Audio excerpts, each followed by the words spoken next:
முருகனை கூப்பிட்டு முறையிட்ட பேருக்கு முற்றிய வினை தீருமே.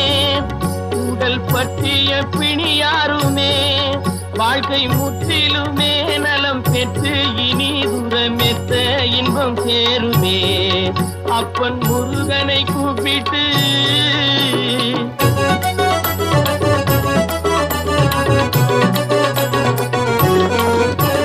குமரனை கும்பிட்டு கொண்டாடுவோருக்கு குமரனை கும்பிட்டு கொண்டாடுவோருக்கு குறைகள் யாவும் போகுமே. அவர் குடும்பம் தழை போகுமே. குமரனை கும்பிட்டு கொண்டாடுவோருக்கு குறைகள் யாவும் போகுமே. அவர் குடும்பம் தழை போகுமே. சமர வேலாயுதம் பக்க துணை கொண்டால் சகல பயம் நீங்குமே.